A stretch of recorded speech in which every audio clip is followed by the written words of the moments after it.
श्रीगणेशाय नमः। अथ श्री शनि वज्र पंजर कवचम्। ओम अस्य श्री शनैश्चर वज्र पंजर कवचस्य कश्यप ऋषिः अनुष्टुप् छन्दः।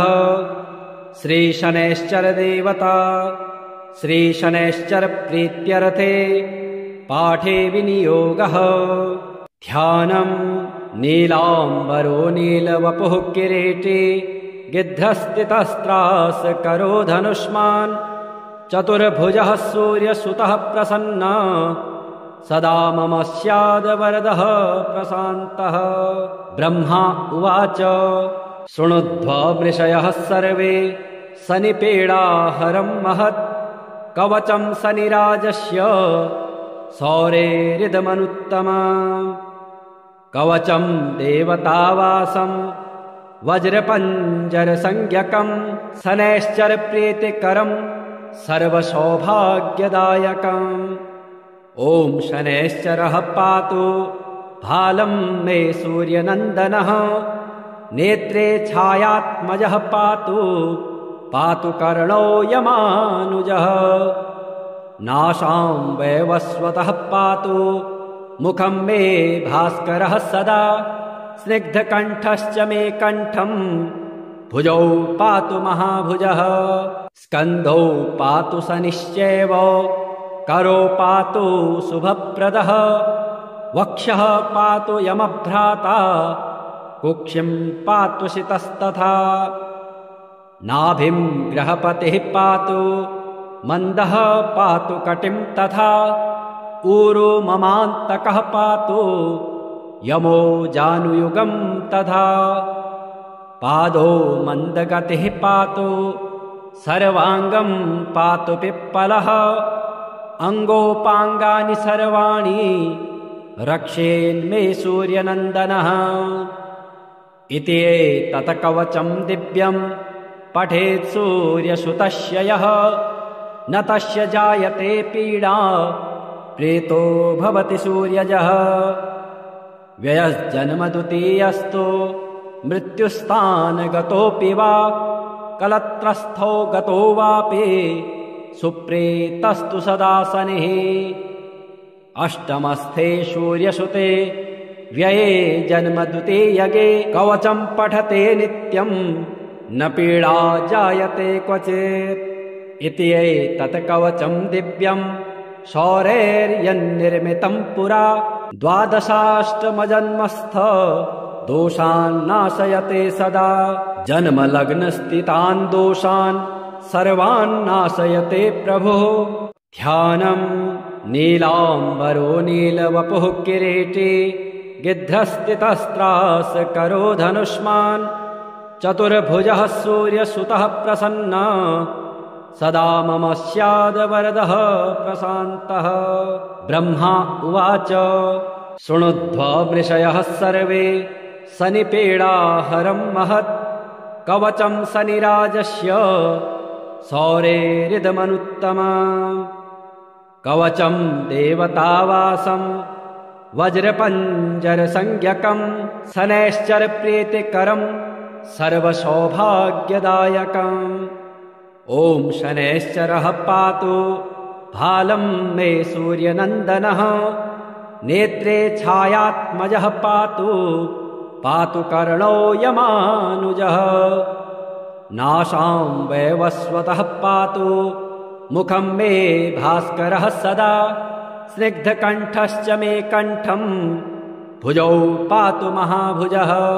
स्कन्धौ पातु शनिश्चैव करो पातु शुभप्रदः वक्षः पातु यमभ्राता कुक्षिं पातु शितस्तथा।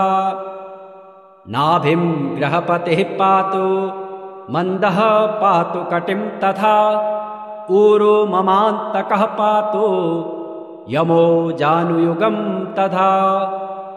पादो मन्दगतिः पातु सर्वाङ्गं पातु पिप्पलः अङ्गोपाङ्गानि सर्वाणि रक्षेन्मे सूर्यनन्दनः। इति एतत् कवचं दिव्यं पठेत् सूर्यसुतस्य यः न तस्य जायते पीडा प्रेतो भवति सूर्यजः। व्ययस्जन्म द्वितीयस्तु मृत्युस्थानगतोऽपि वा कलत्रस्थो गतो वापि सुप्रेतस्तु सदा शनिः।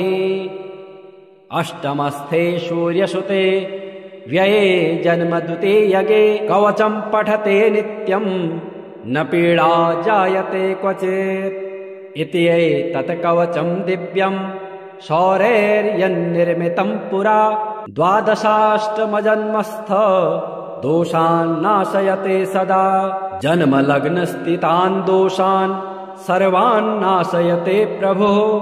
ध्यानं नीलाम्बरो नीलवपुः किरीटी गिध्रस्थितस्त्रास करो धनुष्मान् चतुर्भुजः सूर्यसुतः प्रसन्ना सदा मम स्याद्वरदः प्रशान्तः।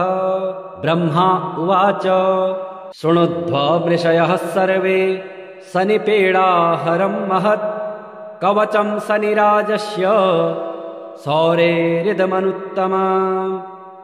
कवचं देवतावासं वज्रपञ्जरसंज्ञकं शनैश्चरप्रीतिकरं सर्वसौभाग्यदायकम्। ॐ शनैश्चरः पातु भालं मे सूर्यनन्दनः नेत्रे छायात्मजः पातु पातु कर्णो यमानुजः। नासां वैवस्वतः पातु मुखं मे भास्करः सदा स्निग्धकण्ठश्च मे कण्ठं भुजौ पातु महाभुजः। स्कन्धौ पातु शनिश्चैव करो पातु शुभप्रदः वक्षः पातु यमभ्राता कुक्षिं पातु शितस्तथा। नाभिं ग्रहपतिः पातु मन्दः पातु कटिं तथा ऊरो ममान्तकः पातु यमो जानुयुगं तथा। पादो मन्दगतिः पातु सर्वाङ्गं पातु पिप्पलः अङ्गोपाङ्गानि सर्वाणि रक्षेन्मे सूर्यनन्दनः। इति एतत् कवचं दिव्यं पठेत् सूर्यसुतस्य यः न तस्य जायते पीडा प्रेतो भवति सूर्यजः। व्ययस्जन्म द्वितीयस्तु मृत्युस्थानगतोऽपि वा कलत्रस्थो गतो वापि सुप्रेतस्तु सदा शनिः। अष्टमस्थे सूर्यसुते व्यये जन्म द्वितीयगे कवचं पठते नित्यं न पीडा जायते क्वचित्। इति एतत् कवचं दिव्यं शौरैर्यन्निर्मितं पुरा द्वादशाष्टमजन्मस्थ दोषान् नाशयते सदा। जन्मलग्नस्थितान् दोषान् सर्वान् नाशयते प्रभुः। ध्यानं नीलाम्बरो नीलवपुः किरीटी गिध्रस्थितस्त्रास करो धनुष्मान् चतुर्भुजः सूर्यसुतः प्रसन्ना सदा मम स्याद्वरदः प्रशान्तः। ब्रह्मा उवाच शृणुध्वमृषयः सर्वे शनिपीडाहरं महत् कवचं शनिराजस्य शौरेरिदमनुत्तमम्। कवचं देवतावासं वज्रपञ्जरसंज्ञकं शनैश्चरप्रीतिकरं सर्वसौभाग्यदायकम्। ॐ शनैश्चरः पातु भालं मे सूर्यनन्दनः नेत्रे छायात्मजः पातु पातु कर्णो यमानुजः। नासां वैवस्वतः पातु मुखं मे भास्करः सदा स्निग्धकण्ठश्च मे कण्ठं भुजौ पातु महाभुजः। स्कन्धौ पातु शनिश्चैव करो पातु शुभप्रदः वक्षः पातु यमभ्राता कुक्षिं पातु शितस्तथा।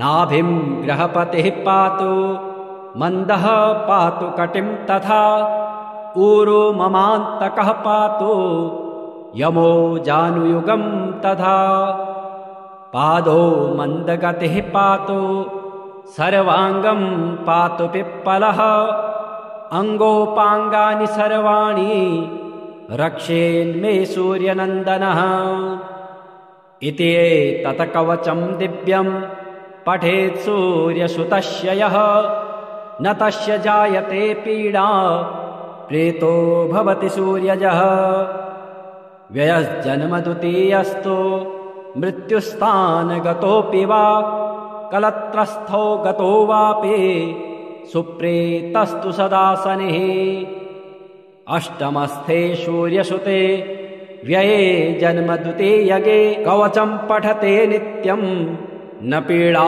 जायते क्वचित् इति एतत् कवचं दिव्यं शौरेर्यन्निर्मितं पुरा द्वादशाष्टमजन्मस्थ दोषान् नाशयते सदा जन्मलग्नस्थितान् दोषान् सर्वान् नाशयते प्रभुः ध्यानं नीलाम्बरो नीलवपुः किरीटी गिध्रस्थितस्त्रास करो धनुष्मान् चतुर्भुजः सूर्यसुतः प्रसन्ना सदा मम स्याद्वरदः प्रशान्तः ब्रह्मा उवाच शृणुध्वमृषयः सर्वे शनिपीडाहरं महत् कवचं शनिराजस्य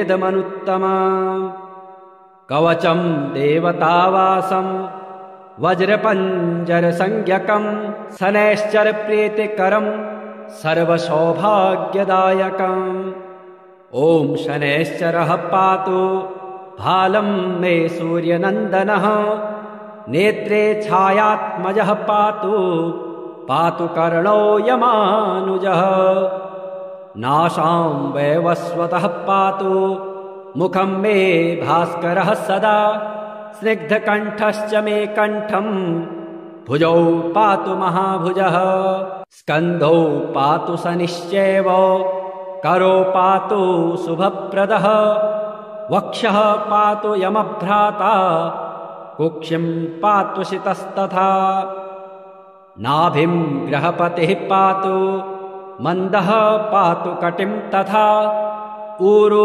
ममान्तकः पातु यमो जानुयुगं तथा पादो मन्दगतिः पातु सर्वाङ्गं पातु पिप्पलः अङ्गोपाङ्गानि सर्वाणि रक्षेन्मे सूर्यनन्दनः इति एतत् कवचं दिव्यं पठेत् सूर्यसुतस्य यः न तस्य जायते पीडा प्रेतो भवति सूर्यजः व्ययस्जन्मद्वितीयस्तु मृत्युस्थानगतोऽपि वा कलत्रस्थो गतो वापि सुप्रेतस्तु सदा शनिः अष्टमस्थे सूर्यसुते व्यये जन्मद्वितीयगे कवचं पठते नित्यं न पीडा जायते क्वचित् इति एतत् कवचं दिव्यं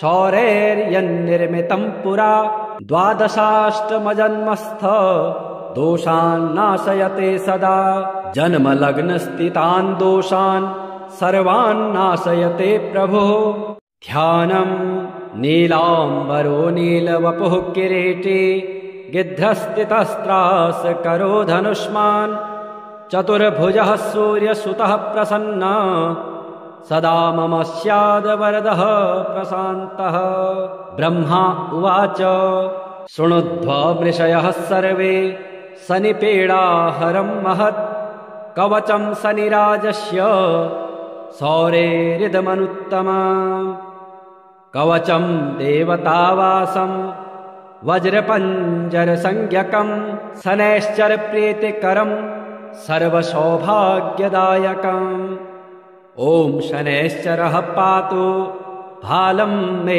सूर्यनन्दनः नेत्रे छायात्मजः पातु पातु कर्णो यमानुजः नासां वैवस्वतः पातु मुखं मे भास्करः सदा स्निग्धकण्ठश्च मे कण्ठं भुजौ पातु महाभुजः स्कन्धौ पातु शनिश्चैव करो पातु शुभप्रदः वक्षः पातु यमभ्राता कुक्षिं पातु शितस्तथा नाभिं ग्रहपतिः पातु मन्दः पातु कटिं तथा ऊरो ममान्तकः पातु यमो जानुयुगं तथा पादो मन्दगतिः पातु सर्वाङ्गं पातु पिप्पलः अङ्गोपाङ्गानि सर्वाणि रक्षेन्मे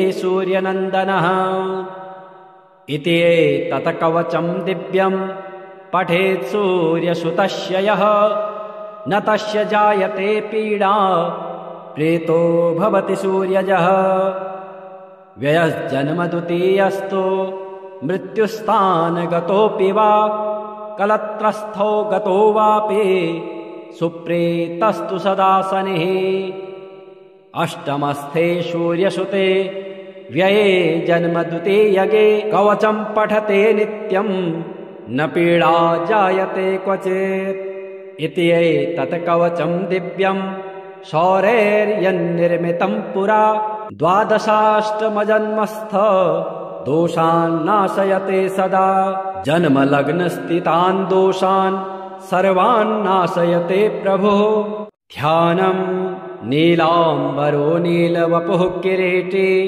गिद्धस्थितस्त्रास करो धनुष्मान् चतुर्भुजः सूर्यसुतः प्रसन्नः सदा मम स्याद्वरदः प्रशान्तः ब्रह्मा उवाच शृणुध्वमृषयः सर्वे शनिपीडाहरं महत् कवचं शनिराजस्य सौरेरिदमनुत्तमम् कवचं देवतावासं वज्रपञ्जरसंज्ञकं शनैश्चरप्रीतिकरं सर्वसौभाग्यदायकम् ॐ शनैश्चरः पातु भालं मे सूर्यनन्दनः नेत्रे छायात्मजः पातु पातु कर्णो यमानुजः नासां वैवस्वतः पातु मुखं मे भास्करः सदा स्निग्धकण्ठश्च मे कण्ठं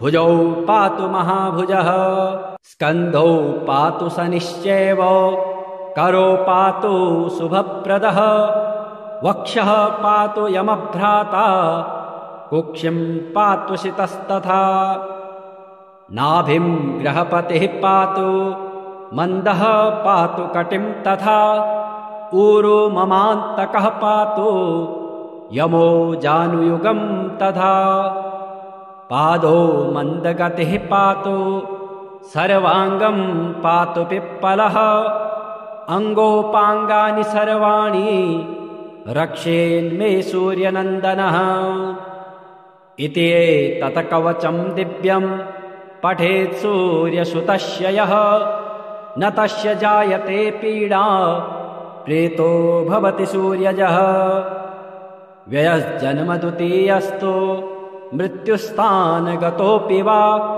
कलत्रस्थो गतो वापि सुप्रेतस्तु सदा शनिः अष्टमस्थे सूर्यसुते व्यये जन्मद्वितीयगे कवचं पठते नित्यं न पीडा जायते क्वचित् इति एतत् कवचं दिव्यं शौरेर्यन्निर्मितं पुरा द्वादशाष्टमजन्मस्थ दोषान् नाशयते सदा जन्मलग्नस्थितान् दोषान् सर्वान् नाशयते प्रभुः ध्यानं नीलाम्बरो नीलवपुः किरीटी गिद्धस्थितस्त्रास करो धनुष्मान् चतुर्भुजः सूर्यसुतः प्रसन्नः सदा मम स्याद्वरदः प्रशान्तः ब्रह्मा उवाच शृणुध्वमृषयः सर्वे शनिपीडाहरं महत् कवचं शनिराजस्य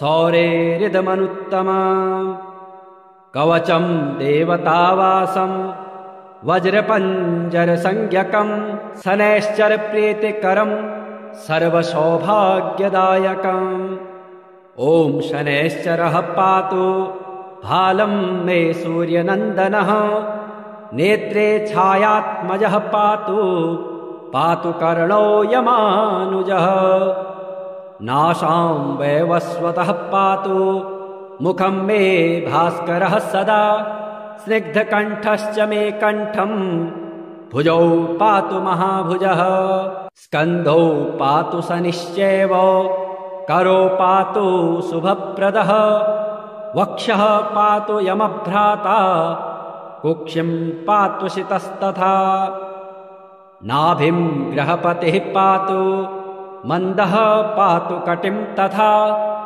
ऊरो ममान्तकः पातु यमो जानुयुगं तथा पादो मन्दगतिः पातु सर्वाङ्गं पातु पिप्पलः अङ्गोपाङ्गानि सर्वाणि रक्षेन्मे सूर्यनन्दनः इति एतत् कवचं दिव्यं पठेत् सूर्यसुतस्य यः न तस्य जायते पीडा प्रेतो भवति सूर्यजः व्ययस्जन्मद्वितीयस्तु मृत्युस्थानगतोऽपि वा कलत्रस्थो गतो वापि सुप्रेतस्तु सदा शनिः अष्टमस्थे सूर्यसुते व्यये जन्मद्वितीयगे कवचं पठते नित्यं न पीडा जायते क्वचित् इति एतत् कवचं दिव्यं